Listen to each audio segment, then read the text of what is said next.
di Kota Bekasi, Jawa Barat membuat ruang IGD RSUD Hasbullah Abdul Majid Bekasi penuh oleh pasien DBD.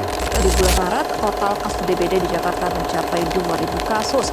Kepala Dinas Kesehatan Jakarta mengatakan kelompok anak sekolah menjadi yang terbesar sebagai penderita demam berdarah di DKI Jakarta.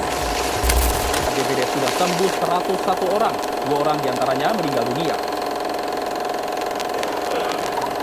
Meningkatnya kasus DBD di kawasan Banjar, Jawa Barat membuat Dinas Kesehatan setempat terus melakukan upaya pemberantasan nyamuk DBD.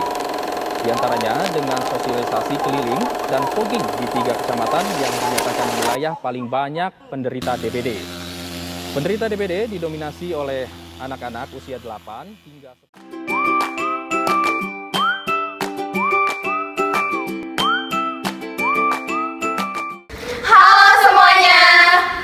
Kami dari S1 Keperawatan Universitas Pendidikan Indonesia, Kampus Sumedang. Di video ini, kami akan menjelaskan tentang satu penyakit yang sudah tidak asing lagi di masyarakat Indonesia, yakni demam berdarah denggi, atau yang biasa kita sebut dengan DBD. Namun sebelum itu, izinkan kami untuk memperkenalkan diri terlebih dahulu. Halo, saya Agneza Firudwi Putri. Halo, saya Dita Distia Putri. Halo, saya Devia Nurulaini. Halo, saya Almeida Jana. Dan saya Sandrina Fitriani. Kasus demam berdarah denggi atau DBD di Depok, Jawa Barat naik signifikan. Tahun ini peningkatan jumlah penderita mencapai 2 kali lipat dari tahun lalu, serta 1 pasien meninggal dunia. Pasien DBD yang tercatat di Rumah Sakit Daerah Kota Depok pada Januari tahun 2024 ada 68 kasus. Dan di Februari ada 119 kasus, serta bulan Maret ada 68 kasus.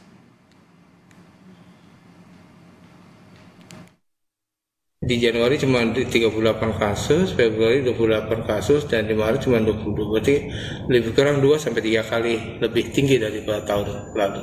Anak usia di bawah 14 tahun menjadi kelompok usia paling rentan terhadap penyakit demam berdarah denggi atau DBD.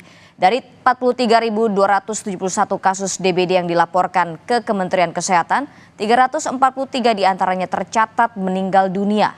Dan dari jumlah kematian itu, hampir 79% diantaranya adalah anak-anak. DBD adalah penyakit yang disebabkan oleh virus denggi dan ditularkan melalui gigitan nyamuk Aedes aegypti dan Aedes albopictus.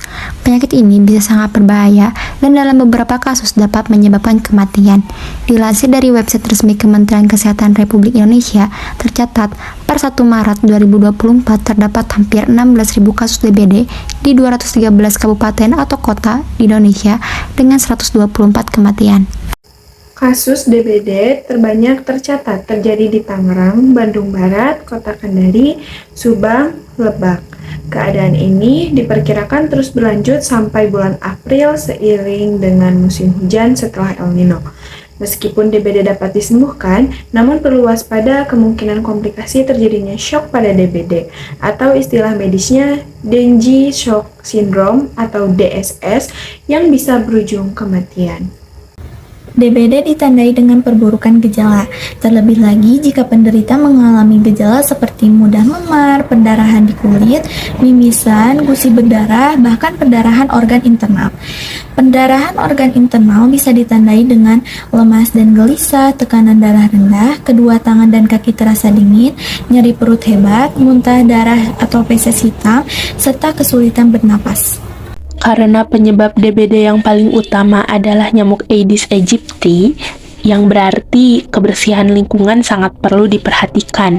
Karena nyamuk Aedes umumnya berkembang biak pada air yang tergenang dan tidak beralaskan tanah. Oleh karena itu, untuk mencegah DBD, mari kita melakukan pemberantasan sarang nyamuk dengan 3M+, yang dimana 3M adalah kegiatan menguras, menutup, dan mendaur ulang. 1.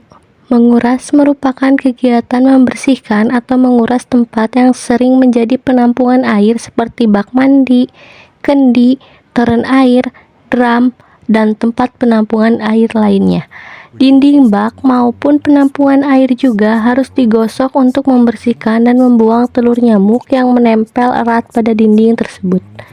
Saat musim hujan maupun pancaroba, kegiatan ini harus dilakukan setiap hari untuk memutus siklus hidup nyamuk yang dapat bertahan di tempat kering selama 6 bulan. Yang kedua yaitu menutup. Menutup merupakan kegiatan menutup rapat tempat-tempat penampungan air seperti bak mandi maupun drum. Menutup juga dapat diartikan sebagai kegiatan mengubur barang bekas di dalam tanah agar tidak membuat lingkungan semakin kotor dan dapat berpotensi menjadi sarang nyamuk. 3. Memanfaatkan kembali limbah barang bekas yang bernilai ekonomis atau bisa didaur ulang. Kita juga disarankan untuk memanfaatkan kembali atau mendaur ulang barang-barang bekas yang berpotensi menjadi tempat perkembangbiakan nyamuk demam berdarah. Yang dinamakan plusnya adalah bentuk upaya pencegahan tambahan seperti memelihara ikan pemakan jentik nyamuk, menggunakan obat anti nyamuk, memasang kawat kasar pada jendela dan ventilase, gotong royong membersihkan lingkungan, periksa tempat-tempat penampungan air dan berikan larva sidap pada penampungan air yang susah dikuras, lalu meletakkan pakaian bekas pakaian dalam wadah tertutup, dan yang terakhir menanam tanaman pengusir nyamuk.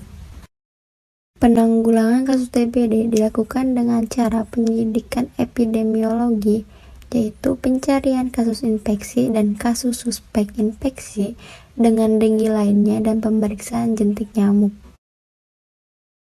Demikianlah video pembahasan dari kami. Semoga melalui video ini kita semua dapat lebih meningkatkan untuk menjaga kebersihan lingkungan dan juga menerapkan 3M+. Ingat, mencegah lebih baik daripada mengobati. Semangat untuk menjaga kesehatan. Sampai jumpa.